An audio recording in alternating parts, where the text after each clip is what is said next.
wabarakatuh. Halo Ananda Soleh dan Soleha, bagaimana kabarnya hari ini? Semoga semuanya dalam keadaan sehat walafiat ya. Jumpa lagi bersama Ustazah Linda pada pembelajaran kali ini. Ananda Soleh dan Soleha sudah siap? Jika sudah siap, mari kita membaca basmalah bersama-sama. Bismillahirrahmanirrahim. Pada kesempatan kali ini, kita akan belajar mengenai tema 4, berbagai pekerjaan. Fokus materi kali ini yaitu pada materi PPKN. Simak videonya dengan baik ya. Materi PPKN yang akan kita pelajari hari ini yaitu memahami makna hubungan simbol dengan sila-sila Pancasila. Adapun sub-sub materi yang akan kita pelajari hari ini yaitu yang pertama, menjelaskan hubungan simbol dengan makna sila pertama Pancasila. Contoh pengamalan dari sila pertama dalam kehidupan sehari-hari. Yang kedua, menjelaskan hubungan simbol dengan makna sila kedua Pancasila. Contoh pengamalan dari sila kedua dalam kehidupan sehari-hari. Dan yang ketiga, menjelaskan hubungan simbol dengan sila ketiga Pancasila. Contoh pengamalan dari sila ketiga dalam kehidupan sehari-hari. Sebelum beranjak pada materi, Ustazah akan menjelaskan terlebih dahulu mengenai Pancasila. Pancasila adalah dasar negara Indonesia. Oleh sebab itu, kita harus mengetahui makna arti dari setiap sila Pancasila. Sebagai dasar negara, Pancasila juga harus kita terapkan dalam kehidupan sehari-hari. Pernyataan Pancasila sebagai dasar negara tertulis dalam pembukaan Undang-Undang Dasar 1945. Kalian pasti sudah hafal kan 5 isi Pancasila? Sila pertama yang berbunyi ketuhanan yang Maha Esa yang memiliki simbol bintang.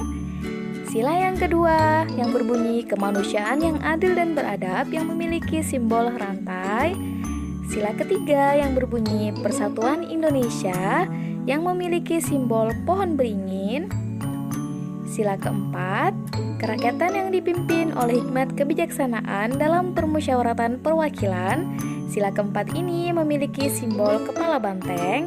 Dan yang terakhir, sila kelima yang berbunyi keadilan sosial bagi seluruh rakyat Indonesia yang memiliki simbol padi dan kapas. Nah, kira-kira apa makna yang lebih dalam dari sila pertama Pancasila? Yuk kita cari tahu. Tadi sudah dijelaskan bahwa sila pertama disimbolkan dengan simbol bintang yang berbunyi dengan ketuhanan yang Maha Esa. Adapun makna sila pertama yaitu yang pertama, percaya adanya Tuhan, sehingga setiap warga negara rela untuk diatur. Pengaturan setiap warga negara yang memiliki kepercayaan kepada Tuhan tertuang pada masing-masing kitab suci agamanya. Kitab suci ini digunakan sebagai petunjuk bagi manusia untuk menjalani kehidupannya di dunia agar mereka dapat berjalan di jalan yang lurus. Makna yang kedua yaitu setiap orang dibebaskan memeluk agamanya masing-masing.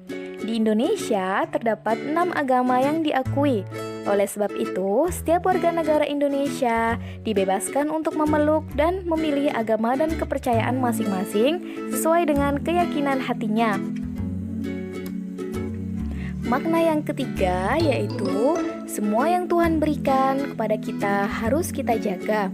Semua yang ada di bumi ini merupakan ciptaan Tuhan yang Maha Esa.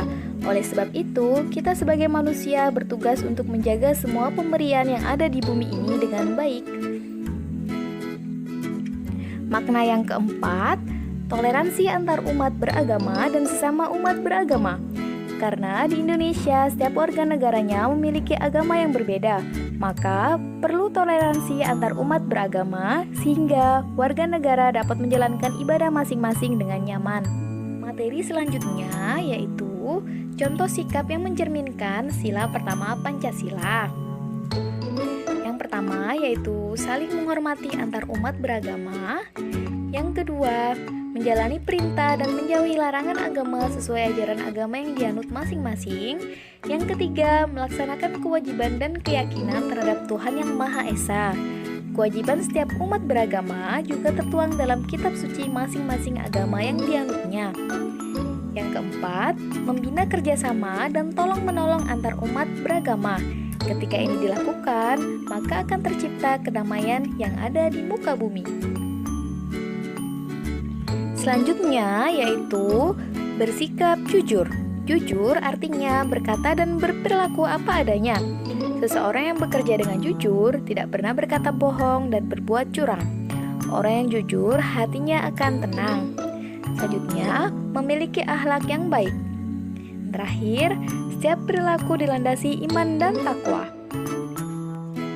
Sikap-sikap yang harus dimiliki pekerja yaitu yang pertama, jujur. Orang yang memiliki semangat kerja akan bersikap jujur. Jujur adalah berkata dan berbuat dengan tulus dan apa adanya. Orang yang jujur tidak mau berbohong dan merugikan orang lain. Yang kedua, disiplin. Orang yang memiliki semangat kerja akan bersikap disiplin. Disiplin adalah kebiasaan mengikuti aturan. Misalnya, aturan mengenai jam kerja di perusahaan maupun di sekolah. Orang yang berdisiplin akan mempergunakan waktu dengan efisien. Yang ketiga, bertanggung jawab. Orang yang memiliki semangat kerja akan bekerja dengan penuh rasa tanggung jawab. Ia bertanggung jawab atas keberhasilan usahanya. Dan yang terakhir, kerja keras. Orang yang memiliki semangat kerja akan bekerja keras. Mereka akan bersungguh-sungguh dan tidak mudah menyerah. Mereka selalu berusaha dengan sebaik-baiknya. Ayo kita baca ilustrasi berikut ini. Pak Made adalah seorang pelukis. Lukisannya banyak dijual di galeri. Pak Made sering mendapatkan pesanan untuk melukis wajah atau bentuk-bentuk lain. Berbeda dengan Pak Made, Pak Tony adalah penjahit. Pak Tony menerima pesanan orang-orang yang ingin membuat baju. Meskipun berbeda pekerjaan, mereka berteman baik. Tidak pernah terpikir oleh Pak Made bahwa pekerjaannya lebih baik daripada pekerjaan Pak Tony. Begitu pula sebaliknya. Pekerjaan setiap orang berbeda. Jangan pernah merasa bahwa pekerjaan kita lebih baik daripada pekerjaan orang lain. Setiap pekerjaan sama, yang penting memberikan manfaat bagi orang lain. Hal ini sesuai dengan makna sila kedua Pancasila. Ayo kita pelajari lebih lanjut. Sekarang, coba kalian perhatikan simbol dari sila kedua tersebut. Simbol rantai ini memiliki dua jenis bentuk. Yang pertama, rantai yang berbentuk lingkaran dan juga rantai yang berbentuk persegi. Tahukah kalian apa arti jenis rantai tersebut?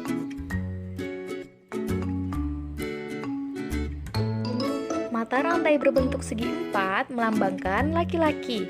Mata rantai berbentuk lingkaran melambangkan perempuan. Mata rantai yang saling berkaitan melambangkan hubungan manusia satu dengan yang lainnya yang perlu bersatu dan saling membantu sehingga menjadi kuat seperti rantai. Itulah arti rantai persegi dan rantai berbentuk lingkaran. Lalu, apakah makna dari sila kedua Pancasila? Yuk kita simak bersama.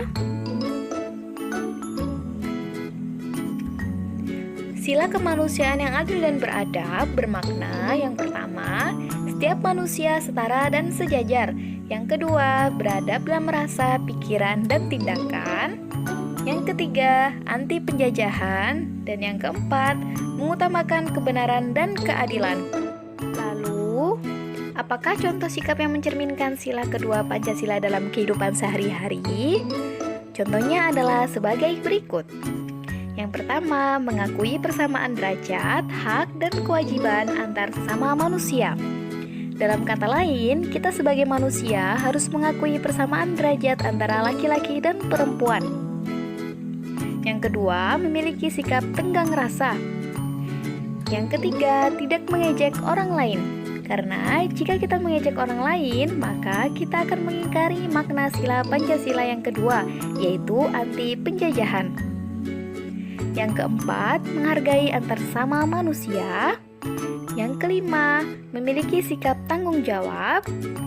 Yang keenam, memiliki sikap rasa peduli terhadap orang lain. Dan yang ketujuh, tidak saling menyakiti antar sesama manusia. Sebagai contoh dari sikap pengamalan sila Pancasila, simak ilustrasi. Dayu adalah temanku. Ia anak yang ramah, meskipun lama tinggal di Jakarta. Logat bahasa Dayu masih sangat kental dengan logat Bali. Hal itu membuat Dadu sering menertawakan Dayu. Dadu sering mengejek Dayu. Hal itu membuat Dayu sangat sedih. Ia menjadi tidak percaya diri untuk berbicara di depan kelas. Ia takut ditertawakan Dadu. Hari ini, Dayu tidak mau masuk sekolah karena malu. Mengejek orang lain artinya menganggap diri kita lebih baik daripada orang lain. Hal itu sangat bertentangan dengan sila kedua Pancasila, bahwa setiap orang setara. Ejekan Dadu sangat tidak beradab. Tindakan Dadu menyakiti perasaan Dayu. Nah, sebagai warga negara Indonesia yang baik, kita tidak boleh mencontoh perilaku Dadu. Harusnya kita saling menghormati dan merangkul antar sesama umat manusia. Materi selanjutnya yaitu sila ketiga Pancasila yang berbunyi Persatuan Indonesia yang memiliki simbol pohon beringin. Lalu, apakah makna dari pohon beringin? Makna dari pohon beringin mengartikan bahwa Pancasila merupakan tempat berteduh dan berlindung bagi seluruh rakyat Indonesia agar merasa aman dan nyaman meskipun terdapat banyak perbedaan antar suku bangsa. Lalu, sulur akar pada gambar pohon beringin tersebut adalah lambang dari keberagaman suku bangsa di Indonesia. Dengan kata lain, arti simbol Pancasila ketiga adalah keanekaragaman suku bangsa di Indonesia yang bersatu dan berlindung di bawah Pancasila. Kita memang berbeda, tetapi tidak boleh membeda-bedakan. Membeda-bedakan akan menimbulkan perpecahan. Kita harus bisa saling menghargai perbedaan itu. Semboyan Bhinneka Tunggal Ika ini mengajarkan kita untuk toleransi terhadap orang lain yang berbeda dengan kita. Lalu, nilai-nilai yang terkandung dalam sila ketiga Pancasila yaitu yang pertama, mampu menempatkan persatuan, kesatuan, kepentingan, dan keselamatan bangsa dan negara sebagai kepentingan bersama di atas kepentingan pribadi dan golongan. Yang kedua, sanggup dan rela berkorban untuk kepentingan negara dan bangsa. Yang ketiga, mengembangkan rasa cinta tanah air dan bangsa. Dan yang keempat, mengembangkan rasa kebanggaan berkebangsaan dan bertanah air Indonesia. Selanjutnya yaitu penerapan sila ketiga Pancasila dalam kehidupan sehari-hari adalah sebagai berikut. Yang pertama, gunakan bahasa Indonesia. Sebagai bahasa nasional, masyarakat Indonesia pastinya sudah mengerti tentang bahasa Indonesia, walaupun batas pengetahuan bahasa Indonesia yang berbeda-beda. Jadi, saat kita berinteraksi dengan masyarakat Indonesia dengan budaya yang berbeda, maka bahasa Indonesia akan menjembatani kita. Yang kedua, bangga dengan karya bangsa. Sesuai dengan sila ketiga, kita dapat mencintai produk kita sendiri. Salah satu contohnya adalah mulai menggunakan barang-barang yang dibuat oleh orang Indonesia dibandingkan buatan luar negeri. Hal ini dapat mendukung satu sama lain. Yang ketiga, menghargai perbedaan. Yang keempat, mementingkan kepentingan bersama dalam kehidupan bermasyarakat, karena kita dapat memiliki jiwa nasionalisme dan demokratis dengan tidak mementingkan kepentingan pribadi. Yang kelima, mengutamakan kepentingan umum di atas kepentingan pribadi. Yang keenam, tidak merendahkan suku atau budaya bangsa. Kita ingat kembali, semboyan Indonesia adalah Bhinneka Tunggal Ika, yang artinya berbeda-beda tetapi tetap satu jua. Meskipun kita berbeda, suku, agama, budaya, tetapi kita harus saling menghormati. Selanjutnya yaitu tidak menyebarkan kebencian dan fitnah, menjaga perdamaian dan kesatuan di lingkungan keluarga dan masyarakat, dan yang terakhir, saling bergotong royong. Sekian pembelajaran pada pertemuan kali ini. Ananda Soleh dan Soleha, jangan lupa ya pembelajarannya dibaca kembali dan dipelajari kembali.